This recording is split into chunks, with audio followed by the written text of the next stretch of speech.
Bharat movie में हम लोगों ने जो सलमान खान को देखा था ऐसे कुएं में बाइक को घुमाते, उसको यहाँ पर हम कनेक्ट करेंगे। इतने सालों के बाद बच्चा दिया, वो भी इतना छोटा सा। अरे पैदा हुआ तो छोटा ही पैदा होगा ना, होगा बड़ा। अच्छा, लेकिन ये फोन से हम शेविंग करना चाहे तो शेविंग नहीं हो रहा है, आईब्रो सेट नहीं हो रहा है। अरे फोन से थोड़ा आईब्रो सेट होगा मतलब। हेलो बच्चों, वेलकम टू क्रिएटिव केमिस्ट्री। तो chapter number 2 structure of atom की जो हमारी पूरी सीरीज चल रही है, उसमें बच्चा लोग आज हम डिस्कस करेंगे थॉमसन्स एटॉमिक मॉडल, और उसके बाद हम डिस्कस करेंगे most important alpha particle scattering वाला पार्ट। यस बच्चा लोग, आप लोगों ने कभी 9th स्टैंडर्ड में 10th स्टैंडर्ड में थोड़ा इसका बेस ऑलरेडी पढ़ रखा है, नहीं पढ़ा है तो भी डोंट वरी। चलिए तो स्टार्ट करते हैं थॉमसन एटॉमिक मॉडल। मैंने पिछले लेक्चर भी बच्चा लोग आपको बताया था कि ये चैप्टर जो हमारा पूरा है वो एक तरह का हिस्ट्री जैसा चैप्टर है, मतलब कि एक्चुअली में रियली में कैसा अरेंजमेंट रहता है वो सारी चीजें हम जानते हैं। देखिए ये कुछ एटम का मैंने यहाँ पर मॉडल दिखाया हुआ है। तो वी ऑल नो दैट कि जो न्यूक्लियस रहता है तो न्यूक्लियस में प्रोटॉन एंड न्यूट्रॉन रहते हैं एंड सराउंडिंग इस तरह से इलेक्ट्रॉन्स घूमते हैं। 10th स्टैंडर्ड वाले बच्चे अभी से जानते हैं कुछ कुछ इलेक्ट्रॉनिक कन्फिग्रेशन, कार्बन की electronic configuration 1s2 2s2 2p2 इस तरह से, फिर ये 2 इलेक्ट्रॉन, उसके बाहर 8 8 18 18, ये सारी चीज़ें थोड़ी बहुत आपको पता है। लेकिन जब ये जो सारे रिसर्च वर्क हो रहे थे उस टाइम थॉमसन को इतनी सारी चीज़ें डिटेल में पता नहीं थी। हाँ, इतना पता लग गया था कि जो भी हमारा एटम रहता है उसमें number of proton and electron same रहते हैं। तो वो टाइम पर थॉमसन ने क्या एजम्पशन लगाया, this is the Thomson model. Thomson ने ये एजम्पशन लगाया था कि ये हमारा एटम है, इसमें positive and negative charge equally distributed है, मतलब plus minus plus minus plus minus plus, क्योंकि सबको पता है कि कोई भी एटम है वो इलेक्ट्रॉनिकली वो तो न्यूट्रल है, मतलब कि जितने प्रोटॉन है उतने ही वहां पर इलेक्ट्रॉन्स प्रेजेंट है। एग्जाम्पल ले लीजिए चलिए सोडियम का, तो सोडियम का नंबर 11, तो obviously we all know that see sodium का नंबर 11 है। तो what is the meaning of this 11? तो sodium has 11 proton and 11 electron. तो वो जो हमारा वक्त था जो पीछे वाला, तब थॉमसन को उस वक्त पे ऐसा लग रहा था कि इस तरह का कुछ अरेंजमेंट होता होगा। लेकिन जैसे जैसे आगे रिसर्च वर्क हुआ, इसके बाद जब रुथरफोर्ड आए, उनके बाद बहुत डिफरेंट बहुत सारे साइंटिस्ट नेक्स्ट रिसर्च वर्क करते गए एंड द रिसेंट मॉडल कुछ इस तरह से बन के निकल के आया। और वी ऑल नो दैट कि यहां पर भी फिर अंदर S orbital, P D F, वो सारे भी डिटेल हम आगे पढ़ेंगे। तो ये पहला जो मैंने अभी ये जो मॉडल दिखाया, this is the Thomson atomic model and this is our real model. Okay, चलिए इस मॉडल से थॉमसन ने क्या एजम्पशन लगाए थे या थॉमसन क्या मान रहे थे उस वक्त पर, आगे बढ़ते हैं। देखिए थॉमसन इस मॉडल को देखकर सबसे पहले ये बताया an atom possess a spherical shape. चलिए ये बात तो सही थी कि एटम का जो शेप है वो स्फीयरिकल है। दूसरी बात क्या बताई थी, the positive charge is uniformly distributed. उस वक्त ऐसा माना जाता था कि जो सारे प्रोटॉन्स रहते हैं, जो पॉजिटिव चार्ज है वो न्यूक्लियस, तब न्यूक्लियस वर्ड ही पता नहीं था, तब तो ऐसा ही माना गया था कि 11 प्रोटॉन है 11 इलेक्ट्रॉन, तो ऑब्वियसली ऑल्टरनेट उनको अरेंज होना पड़ेगा, बिकॉज ऑफ दैट एक तरह का स्टेबल इलेक्ट्रॉनिक अरेंजमेंट सेट हो। तो उस वक्त ये माना गया था कि positive charge is uniformly distributed, जैसे यहां पर दिखाया, देखिए plus plus plus plus plus plus. दूसरी बात, the electrons are embedded. Electrons का अरेंजमेंट कैसे हुआ? तो electrons are embedded in such a manner to give most stable electrostatic arrangement. Electrostatic word इस वजह से आया, प्लस माइनस, तो प्लस और माइनस के बीच में जो अट्रैक्टिव फोर्स डेवलप होता है उस फोर्स को हम बताते हैं इलेक्ट्रोस्टैटिक अट्रैक्टिव फोर्सेस। तो ये अरेंजमेंट कुछ इस तरह से हुआ कि देखिए ये 2 प्लस है तो यहां पर बीच में कोई माइनस माइनस माइनस, मतलब कि प्लस माइनस बैलेंस में यहां पर रखा हुआ है। And last word, mass of atom is assumed to be uniformly distributed, मतलब कि जो भी एटम का मास है वो यूनिफॉर्मली डिस्ट्रीब्यूटेड है। But actually we all know that कि कोई भी एटम है, मैं थोड़ा पीछे ले जाता हूं, देखिए ये हमारा एग्जांपल, तो वी ऑल नो दैट कि ये जो सेंटर पार्ट है वहां पर क्या रहते हैं, प्रोटॉन एंड न्यूट्रॉन। तो वी ऑल नो दैट कि किसी भी एटम का जो मास है it is because of proton and neutron, because electron का जो मास है वो तो नेग्लिजिबल है, तो हम एटम का जो मास है उसमें इलेक्ट्रॉन्स को कंसीडर नहीं करते, एंड प्रोटॉन एंड न्यूट्रॉन तो प्रेजेंट है न्यूक्लियस में। तो हम कैसे ये कह सकते हैं कि ये जो मास है सेंटर की जगह पर पूरे एटम में यूनिफॉर्मली डिस्ट्रीब्यूटेड है, राइट। लेकिन ये तो है नहीं, लेकिन उस वक्त थॉमसन को ऐसा लगा था, दैट्स वाई थॉमसन ने हमें ये बताया था। चलिए थोड़ा अभी आगे बढ़ते हैं। यस, अभी थॉमसन का ये मॉडल जो मैंने बताया, तो थोड़ा मैंने इसको 3D जैसा इमेज दिखाया एंड इस मॉडल को उस वक्त वाटरमेलन के साथ कंपेयर किया था। किस तरह से, देखिए यहां पर जो डॉट डॉट और जो ब्लैक ब्लैक ब्लैक जो वाटरमेलन में जो सीड्स रहते हैं, राइट, ब्लैक वाले, तो उनको हम कंपेयर करते हैं, एज्यूम करते हैं कि ऐसा सोचिए कि ये एक इलेक्ट्रॉन्स है एंड ये जो पूरा रेड वाला पार्ट है it is the positive charge. और उस वक्त कुछ इस मॉडल को इस तरह के name, plum pudding, raising pudding, watermelon, इस तरह से कुछ नेम भी उस वक्त थॉमसन मॉडल को दिए गए थे, राइट। चलिए अभी थोड़ा आगे बढ़ते हैं। यस, थॉमसन का कुछ इतना ज्यादा नहीं रहता है। चलिए आपके दिमाग में ऐसा भी क्वेश्चन हो सकता है कि थॉमसन मॉडल अगर एग्जाम में आया तो कितने मार्क्स में वो पूछेंगे, तो 2 मार्क्स का एक छोटा सा एक कंसेप्ट है। उसके बाद ये तो 4 मार्क्स का मोस्ट इंपॉर्टेंट कंसेप्ट है, रुथरफोर्ड्स अल्फा पार्टिकल स्कैटरिंग एक्सपेरिमेंट।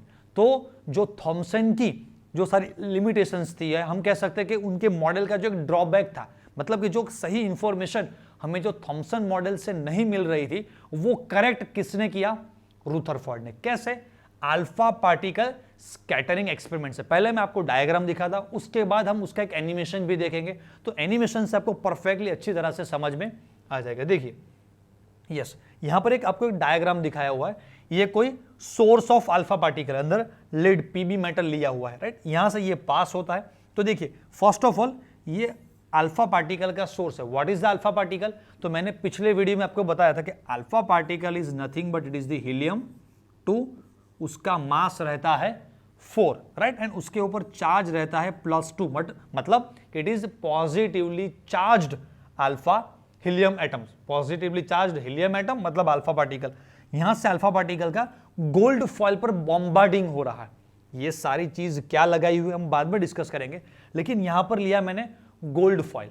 तो चलिए सब टीचर्स पढ़ा भी देते हैं कि गोल्ड फॉइल लिया, लेकिन मेरे दिमाग में क्वेश्चन आया, और बच्चों को भी अक्सर ऐसा क्वेश्चन होता है, नहीं होता है तो होना चाहिए, कि यार यहां पर कोई आयरन, एल्यूमिनियम ऐसा कुछ नहीं ले सकते थे, गोल्ड फॉइल ही क्यों लिया। तो बच्चा लोग ये कंसेप्ट ऐसा है कि gold foil it is a highly malleable, मतलब कि हमको यहां पर थिन गोल्ड फॉइल, इतना पतला मटेरियल हमें गोल्ड का लेना है, मतलब कैसा पतला मटेरियल लेना है कि वो सिर्फ सिंपली गोल्ड में ही पॉसिबल है, क्योंकि गोल्ड को हम कुछ हथौड़ा वथौड़ा मार लगा के, ये आप लोगों ने बहुत सारे ऑर्नामेंट्स देखे होंगे, तो ये जो ऑर्नामेंट्स में सारी जो छोटी छोटी जो सारी डिजाइन रहती है, वो डिजाइन सारी गोल्ड में पॉसिबल है। इतना छोटा वर्क गोल्ड में पॉसिबल है, आयरन में, एल्यूमिनियम में इतना छोटा बारीक इतना वर्क पॉसिबल नहीं है। तो गोल्ड कुछ इस तरह का मेटल है कि उसका हम पतला सा, जितना भी हो सके उतना पतला एक थीन लेयर लेना चाहे तो वो गोल्ड में पॉसिबल है,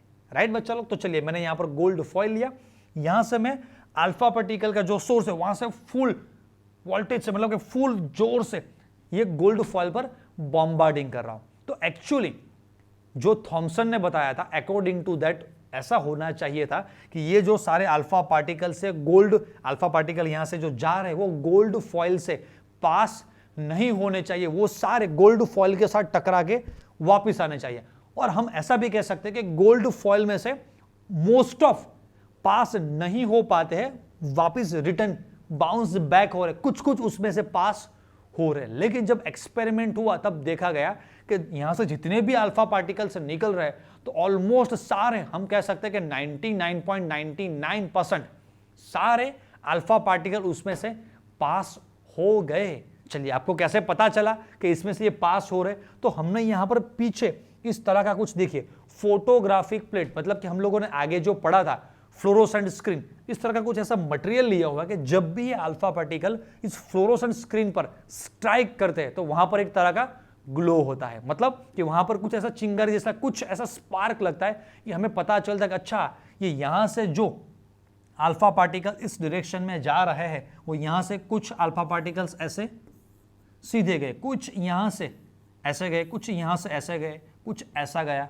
कोई यहां पर गया और कोई बाउंस बैक हो रहा है। मतलब कि यहां से जो पास हो रहे हैं तो सारे के सारे स्ट्रेट पास हो रहे हैं गोल्ड फॉइल से। अल्फा पार्टिकल क्या कर रहे हैं, पास तो हो रहे हैं लेकिन all not are moving in a straight line, कुछ कुछ उसमें से डिफ्लेक्ट होकर डाइवर्ट हो रहा है। तो भाई साहब ऐसा क्यों हुआ, वो भी हम धीरे धीरे आगे देखेंगे तब पता चलेगा। तो ये चीज पूरी होती कैसे है, चलिए वो देखते हैं।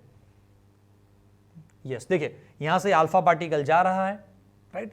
चलिए बीच में ये क्या लगा है, yes this is the my alpha particle falling on the gold foil. Yes और देखिए यहां से, देखिए यहां पर आपको ये इफेक्ट दिख रहा है, स्ट्रेट कुछ कुछ कुछ धीरे धीरे डाइवर्ज, ये एक यहां पर रिफ्लेक्ट होकर आया, यहां पर आया, यहां से पीछे देखते हो पता चलता है कि अच्छा ये यहां पर देखिए फ्लोरोसेंट इफेक्ट यहां पर जनरेट हो रहा है, राइट। मतलब कि जब ये अल्फा पार्टिकल इस फोटोग्राफिक प्लेट पर जब वो टकराते हैं तो वो क्या प्रोड्यूस करते हैं, they are producing one kind of glow, उससे कहते हैं हम फ्लोरोसेंट इफेक्ट। इसकी वजह से हमें पता चलता है कि ये अल्फा पार्टिकल यहां पर यहां पर यहां पर यहां पर सब स्ट्राइक है। देखिए यहां पर आपको कुछ 3D व्यू में भी दिखाया है। चलिए तो हम थोड़ा गोल्ड फॉइल का व्यू करते हैं कि गोल्ड फॉइल में एक्चुअली क्या हुआ। देखिए ये जा रहे हैं, ये हमारा न्यूक्लियस है, ये जो येलो येलो जो सारे डॉट्स है ऑल दे आर इलेक्ट्रॉन्स। तो we all know that yes nucleus के साथ अगर हमारा अल्फा पार्टिकल टकराता है, हाँ देखिए ये जो मेरा न्यूक्लियस है, तो वो दिस इज माय, सॉरी मैं पेन सिलेक्ट कर लेता हूं यहां पर, yes this is our nucleus. ये सारे क्या है, इलेक्ट्रॉन्स है। अभी थोड़ा मैं कलर चेंज कर लेता हूं।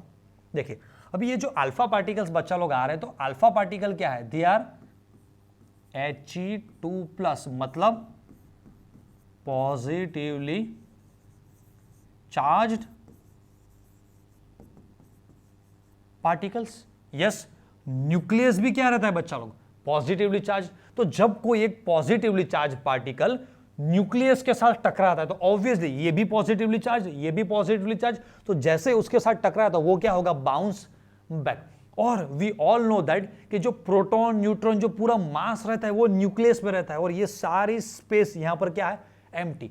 आप सोचेंगे ये इलेक्ट्रॉन्स है ना बच्चा लोग, इलेक्ट्रॉन का मास इतना छोटा होता है और इलेक्ट्रॉन भी साइज में इतना छोटा होता है कि ये जो बॉम्बार्डिंग अल्फा पार्टिकल का हो रहा है, राइट, अल्फा पार्टिकल का मास ही इतना ज्यादा है और इतने वेलोसिटी, इतने ज्यादा मोमेंटम से ये अल्फा पार्टिकल गोल्ड फॉइल पर बॉम्बार्डिंग कर रहे हैं, तो ये छोटे मोटे इलेक्ट्रॉन उनको रोक नहीं सकते। हाँ न्यूक्लियस में obviously we all know that कि गोल्ड का नंबर भी, एटॉमिक नंबर बहुत ज्यादा है, तो न्यूक्लियस में ऑब्वियसली इतने प्रोटॉन इतने न्यूट्रॉन्स, तो 100 150 200 अराउंड इतने प्रोटॉन न्यूट्रॉन गोल्ड में न्यूक्लियस में होने चाहिए, प्रोटॉन एंड न्यूट्रॉन होना चाहिए। तो ऑब्वियसली जब अल्फा पार्टिकल उसके साथ टकराता है तो ऑब्वियसली वो बाउंस बैक होगा। अगर ये अल्फा पार्टिकल यहां जो आउटर एरिया है, अगर यहां से आकर यहां टकराता है तो ऑब्वियसली इस तरह का कुछ यहां से कुछ ऐसे गया तो ऐसे, कुछ ऐसे, डिफरेंट टाइप ऑफ ये जो डिफ्लेक्शन आपको दिख रहा है उस तरह के डिफ्लेक्शन होने के चांसेस है। बट अगर समझ लीजिए मैं किसी इसको एक एज ए एटम कंसिडर कर रहा हूं और मेरे ये येलो कलर, सॉरी यहां पर ग्रीन है तो मैं ग्रीन ले लेता हूं, चलिए। और जैसे ये मेरे यहां देखिए मैं यहां कहीं से भी पास हो रहा हूं तो ऑब्वियसली ये सारे स्ट्रेट पास हो जाएंगे। यहां पर कोई आया तो यहां से ऐसे ऐसे वगैरह कुछ डिफ्लेक्शन इसमें पॉसिबल हो सकता है। सर एक एग्जांपल से आपको बताता हूं, आप लोगों ने बहुत सारे आर्मी के सोल्जर्स देखे होंगे तो वो बुलेट प्रूफ जैकेट पहनते, यहां पर बुलेट प्रूफ जैकेट है और देखना वो सारे बुलेट प्रूफ जैकेट ऐसे हाफ रहते हैं। अगर हाँ ये बुलेट प्रूफ जैकेट यहां पर हाफ पहना और आप देखिए यहां पर भी कभी भी इस तरह से हेडशॉट ना लगे, इसकी वजह से उन लोगों ने ऐसा भी यहां पर लगाया होता है। सिर्फ सिंपली ब्लैक कपड़ा नहीं होता, कभी कभी ब्लैक कपड़ा भी हो सकता है, लेकिन कभी कभी अंदर छोटा सा एक मेटल का एक प्लेट जैसा रहता है और उसके ऊपर एक ब्लैक कपड़ा उन्होंने बांधा हुआ। तो जब भी कभी भी हेडशॉट लगता है और यहां डायरेक्टली गोली लगी तो वो वहां से टकरा कर यहां कहीं पर भी वो जा सकते हैं, लेकिन उस पर्सन को किल नहीं कर सकती है, राइट। और समझ लीजिए दूसरी बात, ये जो मैंने मतलब कि बुलेट प्रूफ जैकेट अगर किसी सोल्जर ने पहना हुआ है, वो बुलेट प्रूफ जैकेट पूरा नहीं है, सिंपली इतना छोटा सा बुलेट प्रूफ जैकेट है और वो कितना एरिया कवर करता है, तो सिंपली ये हार्ट वाला मेरा एरिया कवर करता है। ऐसा कुछ बुलेट प्रूफ जैकेट बनाया और कोई पर्सन मेरे पर ऐसा दर दर दर दर करके राइट फायर कर रहा है, तो जितनी भी गोली यहां पर लगेगी तो वो जितने भी बुलेट्स आ रहे हैं वो सिंपली बाउंस बैक हो गए। बट ये जो हार्ट वाला एरिया है उसके अलावा दूसरे किसी भी पार्ट पर, अगर यहां पर शोल्डर पर लग रहा है, यहां पर कहीं पे भी मुझे बुलेट्स लग रहे तो वो क्या हो जाएंगे, सारे बुलेट्स मेरे बॉडी से पास हो जाएंगे। क्यों? क्योंकि यहां पर कोई ऐसा पार्ट नहीं है कि जो बुलेट को रोक सके। तो इस एग्जाम्पल से हम, हाँ, बॉलीवुड के बहुत सारे मूवी में ऐसा दिखाया जाता है कि कभी भी किसी हीरो को या किसी पर्सन को शूट किया जाता है, फिर जब हॉस्पिटल में जाते हैं तो डॉक्टर बताता है कि अच्छा हुआ कि इनके जेब में एक ऐसा 5 रुपीज का या 2 रुपए का एक कॉइन था, तो जो बुलेट आ रही थी, जो गोली आई, वो कॉइन के साथ टकरा कर यहाँ पर शोल्डर में या फिर यहाँ पर हाथ में या फिर उनको कुछ हुआ नहीं, बिकॉज ऑफ दिस कॉइन। तो ये सारे एग्जाम्पल को हम किसके साथ, रुथरफोर्ड के साथ कनेक्ट करेंगे तो आपको अच्छी तरह से कंसेप्ट समझ में आ जाएगा कि ये जो पूरा पार्ट, चलिए मैं यहाँ पर थोड़ा क्लीन कर देता हूँ। यस, ये जो जितना भी डॉटेड येलो येलो वाला पार्ट, ये सारा जो पार्ट आपको दिख रहा है, it is a empty part, वहां पर कोई न्यूक्लियस नहीं है। जब भी ये अल्फा पार्टिकल्स इस न्यूक्लियस के साथ टकराते तभी उनका डिफ्लेक्शन या बाउंस बैक होना चाहिए। ओके, चलिए तो वीडियो में थोड़ा आगे बढ़ते, मैं वीडियो फिर से स्टार्ट करता हूं।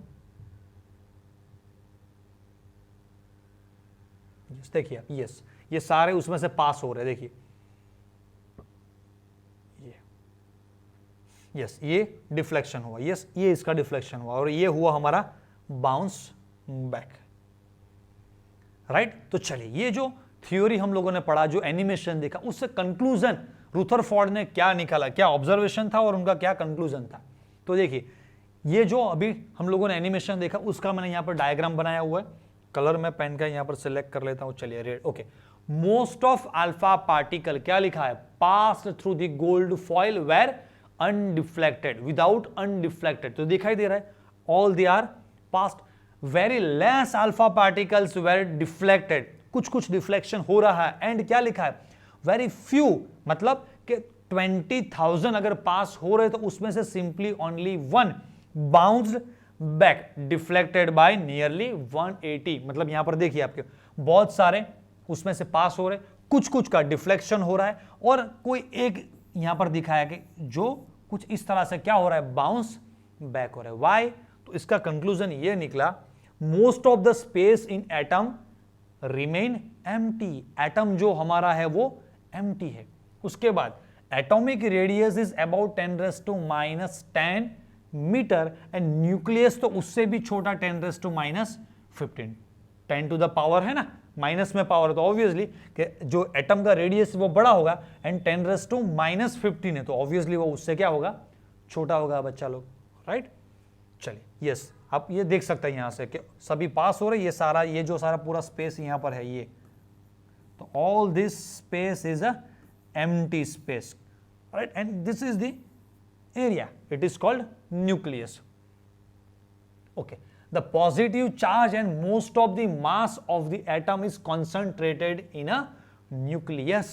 तो फाइनली रुथरफोर्ड ने ये कंक्लूजन दे दिया कि जो थॉमसन ने बताया था कि mass and positive electron all they are uniformly distributed, तो वो यूनिफॉर्मली डिस्ट्रीब्यूटेड नहीं है, all they are concentrated in very small area, it is called nucleus. इसको जूम करके यहां पर दिखाया हुआ है कि ये जो रेड वाले सारे प्रोटॉन, ग्रीन वाले सारे न्यूट्रॉन्स है, और इलेक्ट्रॉन्स का इस तरह का पूरा एक नेटवर्क यहां पर रहता है। वो कैसे होता है, क्या एस पी डी एफ, ये सारी चीजें क्या होती है, वो 1 बाय 1 इस वीडियो की सीरीज में हम आगे देखेंगे, राइट। चलिए अभी आगे, यस, अभी ड्रॉबैक क्या हुआ, तो रुथरफोर्ड कोई भगवान तो है नहीं, तो उन्होंने थॉमसन का कुछ करेक्ट किया।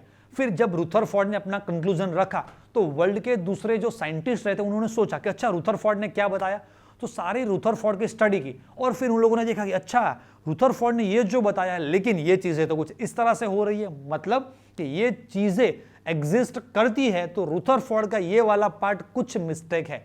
मतलब कि रुथरफोर्ड वाले जितने भी कंक्लूजन वाले पार्ट थे, उनको next by next, next by next, जितने भी डिफरेंट साइंटिस्ट आए, उन लोगों ने डे बाय डे उनका क्या किया, सारी चीजों का करेक्शन किया।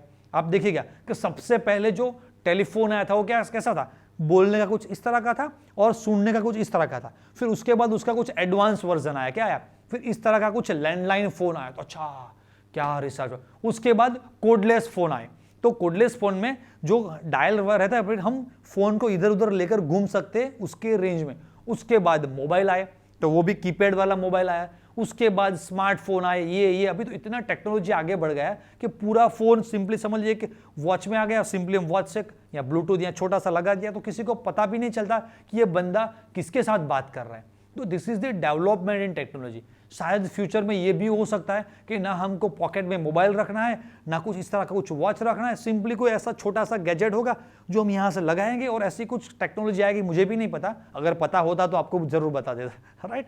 तो ये मैं ये कहना चाहता हूँ कि day by day different different जो साइंटिस्ट आते तो उन्होंने रुदरफोर्ड के मॉडल में क्या ड्रॉबैक, मतलब कि क्या गलत है वो देखा। तो देखिए, according to the electromagnetic theory of Maxwell, अच्छा मैक्सवेल की कोई इलेक्ट्रोमैग्नेटिक थियरी है, तो उन्होंने मैक्सवेल ने यह बताया है कि charged particle when accelerate should emit electromagnetic radiation. मतलब कि मैक्सवेल ने यह बताया हुआ है कि कोई भी चार्ज पार्टिकल है, वो रोटेशन मोशन, मतलब कि उसका कोई एक्सेलरेशन, कुछ उसका वेलोसिटी है, तो ऑब्वियसली वो चार्ज पार्टिकल है, तो फिजिक्स ये कहता है कि it should emit electromagnetic radiation. मतलब कि ये जो मेरा इलेक्ट्रॉन है, it is a charge particle, और इलेक्ट्रॉन इस डायरेक्शन में ऐसे, और we can say that clockwise और anti clockwise around the nucleus ये घूम रहा है, तो ऑब्वियसली उसको क्या करना चाहिए, इट शुड इमिट क्या, इलेक्ट्रोमैग्नेटिक रेडिएशन।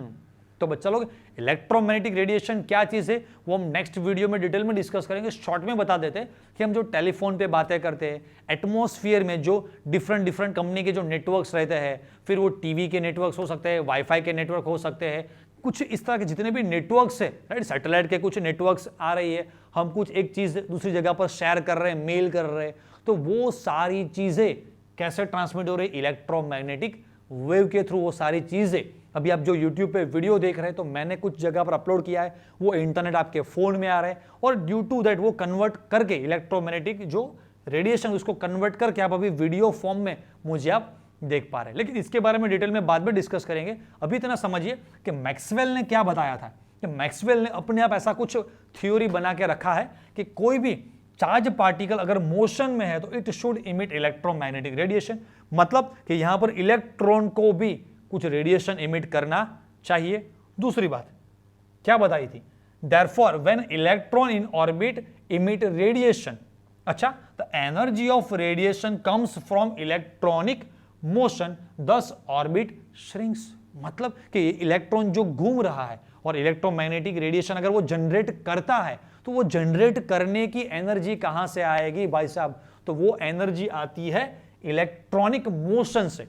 तो मतलब ये बात हुई कि इलेक्ट्रॉन्स धीरे धीरे धीरे अपनी एनर्जी क्या कर रहे हैं, लूज कर रहे हैं। तो इसका मतलब तो ये होगा बच्चा लोग, देखिए समझ लीजिए कि ये न्यूक्लियस है, यहां पर इलेक्ट्रॉन घूम रहा है, तो इलेक्ट्रॉन अगर इलेक्ट्रोमैग्नेटिक रेडिएशन जनरेट कर रहा है, तो धीरे धीरे धीरे धीरे वो इलेक्ट्रॉन अपनी एनर्जी लूज करते करते करते करते करते ऐसे, राइट, वो न्यूक्लियस के अंदर घुस जाना चाहिए। देखते हो कैसे हो रहा है। देखिए मैं आपको एक एनिमेशन थ्रू दिखाता हूं यहां पर। ओके, देखिए ये इलेक्ट्रॉन यहां पर घूम रहा है, तो यहां पर लिखा है calculation shows that electron takes कितना 10⁻⁸ सेकेंड टू गेट अट्रैक्टेड। देखिए यहां पर रेडिएशन भी दिखाई दे रहा है आपको, राइट। अभी 10⁻⁸ सेकेंड में अगर वो रेडिएशन इमिट कर रहा है, धीरे धीरे उसका डायमीटर कम होता जाएगा, देखिए, राइट। तो 10⁻⁸ सेकेंड में वो इलेक्ट्रॉन न्यूक्लियस के अंदर घुस जाना चाहिए, लिखा। But this does not happen, actual में ऐसा तो नहीं होता है। Okay, thus Rutherford's model can not explain stability of an atom. मतलब कि रुदरफोर्ड ने ऐसा बताया कि कोई चार्ज पार्टिकल न्यूक्लियस के अराउंड यहां घूम रहा है, तो उसी वक्त मैक्सवेल ने भी ऐसा बता के रखा हुआ है कि कोई चार्ज पार्टिकल एक्सेलरेशन में, मोशन में है, तो वो रेडिएशन इमिट करेगा, और वो एनर्जी कहां से आएगी, तो उसके मोशन से। वो एनर्जी रिलीज कर रहा है, तो ऑब्वियसली उसकी एनर्जी कम होगी। तो जैसे जैसे एनर्जी कम होती हो, तो धीरे धीरे धीरे अंदर जाएगा। आप लोग बच्चा लोग कभी छोटे से मेले में गए हो, तब एक होता था, वो क्या कहते हैं, जो एक कुआं जैसा रहता है, उसके अंदर कोई बाइक घुमाता है, राइट। आप लोगों ने अभी सलमान खान की एक भारत मूवी आई थी, उसमें देखा होगा सलमान खान ऐसे अंदर कुएं के अंदर बाइक घुमा रहा है। तो जब वो बाइक घूमती है कुएं के अंदर, तो उसकी कुछ एनर्जी, मतलब कि बाइक का कुछ स्पीड होना चाहिए। अगर उस बाइक का जो जिस स्पीड से वो बाइक चल रहा है, उसकी स्पीड को हम कम करते हैं, तो क्या होता, धीरे धीरे धीरे धीरे वो बाइक घूम घूम घूम के वैसे ही नीचे आ जाती है। वो जो टॉप पे ऊपर घूमती है, वो ऐसा घूमता नहीं है। तो उस जो भारत मूवी में हम लोगों ने जो सलमान खान को देखा था ऐसे कुएं में बाइक को घुमाते, उसको यहां पर हम कनेक्ट करेंगे। अगर इलेक्ट्रॉन ऐसे यहां पर घूम रहा है, तो धीरे धीरे धीरे धीरे धीरे धीरे उसको क्योंकि वो रेडिएशन इमिट कर रहा है, तो ऑब्वियसली कि रेडिएशन इमिट कर दिया, खुद की एनर्जी को उसने रिलीज कर दिया, तो ऑब्वियसली उसकी एनर्जी कम होगी, और एनर्जी कम होगी वो धीरे धीरे धीरे धीरे धीरे धीरे वो न्यूक्लियस के अंदर घुस जाएगा, क्योंकि न्यूक्लियस में प्रोटॉन है और प्रोटॉन इलेक्ट्रॉन को अट्रैक्ट करते हैं। लेकिन ऐसा एक्चुअल में तो होता नहीं है, तो भी ये मैक्सवेल और रुदरफोर्ड के बीच में एक टाई हो गया, और that's why Rutherford model can not explain the stability of atom. चलिए ये चीजें तो कुछ काम की नहीं है, मैं इरेज कर देता हूं। यस, अनदर मेजर ड्रॉबैक, अच्छा दूसरा एक मेजर ड्रॉबैक क्या है, Rutherford's model is that no information about the electronic structure of atom.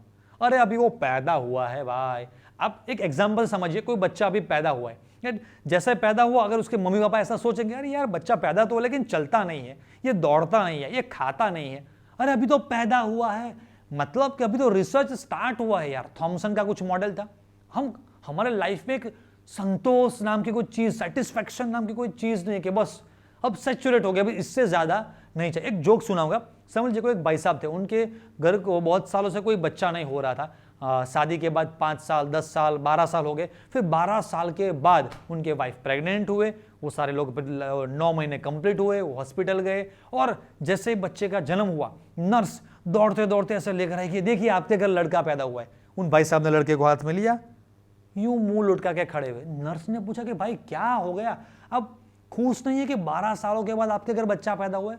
खुश है, लेकिन भगवान ने मेरे साथ नाइंसाफी की है। क्या नाइंसाफी की? कह रहे यार इतने सालों के बाद बच्चा दिया तो दिया, फिर भी इतना छोटा सा दिया। अरे यार भगवान, अरे मतलब कि वो सेटिस्फेक्शन उसके लाइफ में नहीं है, इतने सालों के बाद बच्चा दिया, वो भी इतना छोटा सा। अरे पैदा हुआ तो छोटा ही पैदा होगा ना, होगा बड़ा।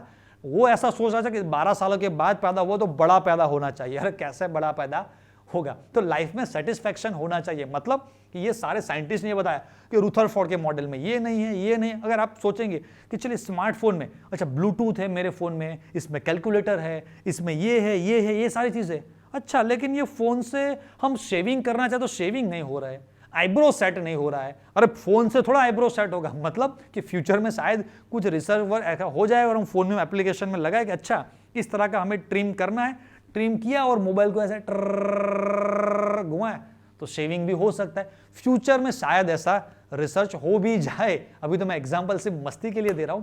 मतलब कि आप सोचे कि मेरे फोन किसी भी चीज में अगर नेगेटिविटी देखने जाएगा तो नेगेटिविटी तो मिलेगी।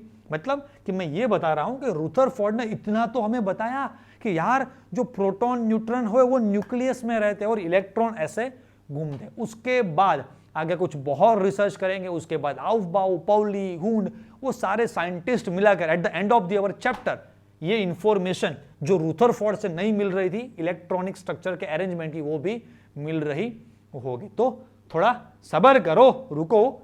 Can be obtain how electrons are distributed in a atom, तो वो कौन बताएंगे? हमें बताएंगे आउफबाउ, पाउली, हुंड, वो सारे हमें बताएंगे at the end of the chapter. The nucleus and energy possessed by them remain unknown। अच्छा, तो वो इलेक्ट्रॉन्स जो उनकी एनर्जी क्या रहती है? फिर से मैंने वही बात की कि आप सोचेंगे अच्छा ये बच्चा भी पैदा हुआ तो ये खा नहीं रहा, ये पी नहीं रहा है, इसको एबिसिडी नहीं आती यार। अरे आएगा धीरे धीरे। मतलब कि अभी जो nth ऑर्बिट, मतलब कि n = 4 में 3 में, मतलब कि न्यूक्लियस से इस डिस्टेंस पर कोई इलेक्ट्रॉन प्रेजेंट है तो उसकी एनर्जी कितनी होगी वो रुदरफोर्ड से पता नहीं चलता है। तो ऑब्वियसली रुदरफोर्ड ने अपना काम कर दिया। उसके बाद अभी दूसरे साइंटिस्ट इस सारी चीजों को करेक्ट करेंगे। ओके, यस, ओके बच्चा लोग। तो आई होप कि आप लोगों को अच्छी तरह से ये सारी पूरी चीजें समझ में आई होगी। और मैंने पहले भी आपको बताया कि ये जो मैंने सारा जो पूरा लिखा, सारी जो नोट्स है, वो सारी चीजें अगर आपको चाहिए तो यहाँ पर नीचे डिस्क्रिप्शन में हमारा टेलीग्राम का एक प्यारा सा ग्रुप है, तो उस टेलीग्राम के लिंक पर आप वहां पर ज्वाइंट हो जाइए। वहां पे ये वीडियो मेरे कब कौन सी वीडियो अपलोड होने वाले, वो सारी चीजें, मैं जो भी क्रिएटिव नोट्स नेक्स्ट वीडियो में चैप्टर नंबर 3 का एक अपलोड करूंगा चैप्टर नंबर 2 के बाद, कि उसमें हम डिस्कस करेंगे कि चैप्टर नंबर 3 को अच्छी तरह से कैसे याद करें। तो वो सारी चीजें भी आपको वहां से मिल रही होगी। राइट बच्चा लोग? तो आप टेलीग्राम लिंक में हमारे ज्वाइंट हो जाइए एंड हमारे साथ बने रहिए एंड ये सारी चीजें अच्छी तरह से पढ़ते रहिए। तब तक के लिए tata bye bye, have a nice day.